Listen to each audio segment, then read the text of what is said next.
Olá meus amigos, estamos juntos mais uma vez com mais um vídeo. Lembrando que você que ainda não se inscreveu em nosso canal, no YouTube, canal Antônio Lima Braga Júnior. Também estamos no Instagram e no Facebook. No Facebook nós postamos versículos do capítulo que nós comentamos aos domingos. Se é a sua primeira vez aqui, seja muito bem-vindo. Não se esqueça de deixar o seu like para fortalecer o nosso trabalho, ok? Hoje em dia é muito comum os trabalhos missionários nas igrejas, não é mesmo? Pessoas são enviadas para vários lugares do planeta para levar as boas novas e também para realizar trabalhos de assistência social, dentre outros.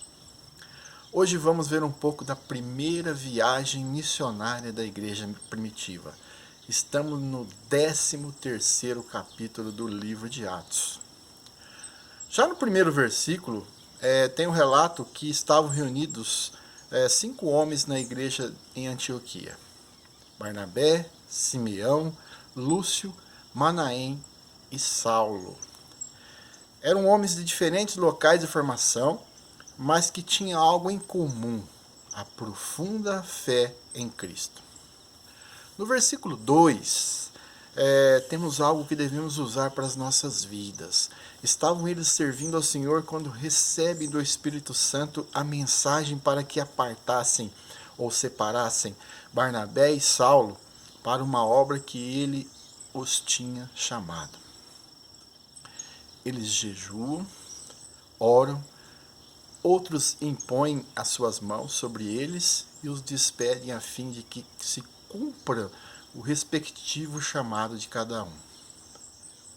Repare aqui que mesmo tendo recebido uma mensagem do Espírito Santo, eles jejuaram e oraram e imporam as mãos, para depois enviar Barnabé e Saulo.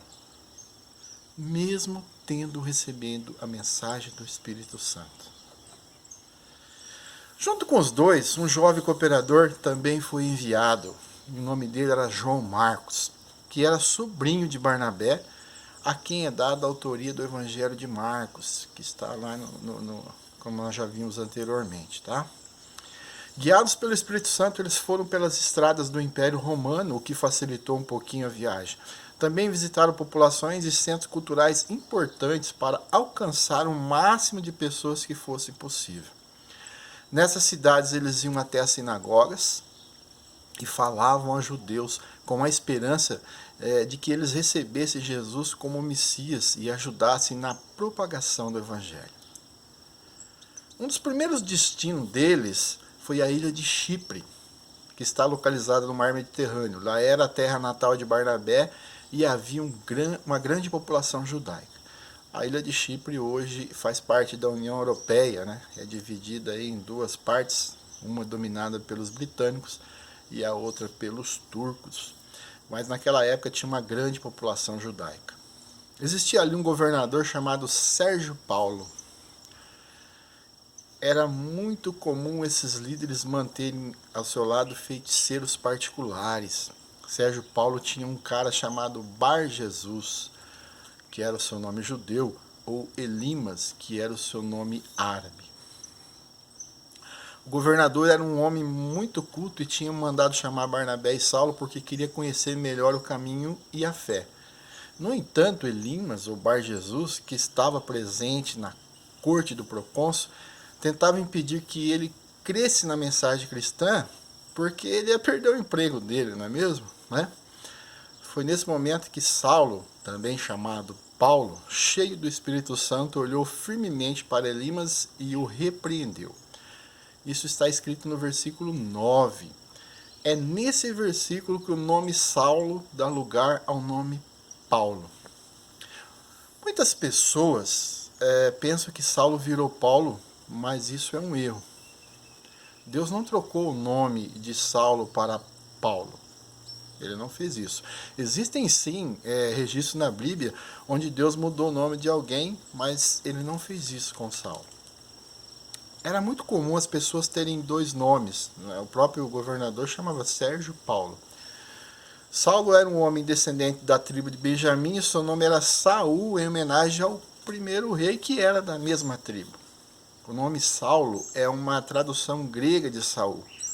No entanto, Saulo também tinha uma cidadania romana herdada de seu pai, como nós vamos ver lá em Atos 22:8 mais adiante. Sendo cidadão romano, tinha outro nome, Paulo, que seria utilizado daqui para frente, pois veremos que ele se tornou o maior evangelista do povo não judeu.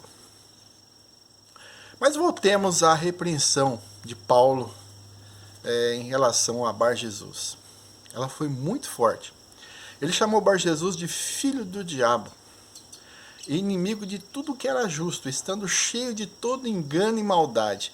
Ele fez uma pergunta retórica a ele, dizendo até quando iria continuar pervertendo os retos caminhos de Deus, e sobre ele emitiu um juízo que se cumpriu de imediato. A mão do Senhor foi sobre ele e ele ficou cego por um determinado tempo. Diante disso, o procônsul Sérgio Paulo creu profundamente impactado com o ensino do Senhor. Dali eles partiram para uma cidade chamada Perge, que era uma importante cidade ao sul da Ásia Menor, fora da ilha de Chipre, e que hoje é apenas um grande sítio arqueológico, bastante rico por sinal. Nesse momento, o cooperador João Marcos os abandonou e voltou para Jerusalém. Mas Paulo e Barnabé continuaram indo mais longe pregando a palavra de Deus. Paulo criticou fortemente a atitude de Marcos, mas tempos depois ele reconheceu como imprescindível para a obra em uma das suas cartas, ou até mais de uma que nós veremos mais adiante. Dali foram para uma cidade chamada Antioquia de Pisídia. Não era aquela Antioquia que nós já vimos anteriormente, onde a igreja ia muito bem. Era uma outra cidade. Nessa cidade receberam a oportunidade de falar numa sinagoga. Era um sábado e muitas pessoas estavam presentes, o que seria uma oportunidade ímpar. Não perca as oportunidades ímpares de você falar do Senhor, apenas não seja chato e pegajoso. Aproveite as oportunidades ímpares, como fez Paulo. Paulo então começa a falar com eles. Seu discurso está contido entre os versículos 16 a 41. Passou pela história de Israel e toda a promessa que Deus fez para a nação e que enviaria um rei que estaria no trono eterno de Israel. Chegou a João Batista, que também profetizou a vinda de um Messias, que ele não seria nem digno de desatar as sandálias.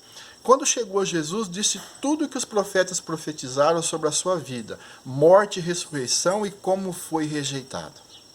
Por causa da palavra, da convicção, da ousadia, a profundidade com que ministraram, foram convidados a pregarem novamente no sábado seguinte. Porém, naquele momento, muitos creram e já se converteram já no primeiro sábado. No sábado seguinte, lá estavam eles novamente.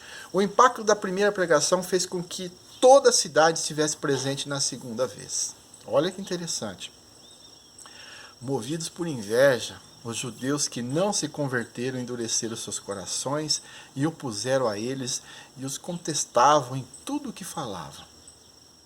Paulo e Barnabé, com ousadia, lhe disseram que dali em diante se voltariam para os gentios, pois eles, os judeus, estavam rejeitando a palavra da salvação. Vamos refletir comigo a grandiosidade do final desse capítulo. Sem a ação desses dois homens, a palavra de Deus não poderia ter nos alcançado. E hoje não seríamos salvos pela graça de Deus. Você pode agradecer a Deus por isso? Olha a profundidade disso. Uma ação que nos deu a oportunidade de salvação. Deixe de considerar a igreja como uma obrigação ritual. Voltemos ao verdadeiro sentido que é o amor. Temos esquecido que esse amor pela palavra de Deus. Nós estamos indo aos cultos por ir e não sentimos aquela alegria ao ler a Bíblia e a orar. Parece que será apenas uma obrigação religiosa que aprendemos dos nossos pais e que temos que fazer para ir para os céus. O que é isso? Nós vamos à igreja para cantar louvores com grandes bandas, com grandes músicos, com bateria, com performance. Na hora da palavra, muitos saem até da igreja, vai lá tomar água, vai conversar lá fora. O que está acontecendo? que nós possamos ter a mesma alegria que os gentios daquela cidade tiveram a saber de Jesus. Essa alegria de tem que estar conosco em nossos corações, por ir à igreja como um mero ritual só nos levará à ruína. Pense nisso. Um bom dia, o que a paz do nosso Senhor Jesus Cristo esteja com todos.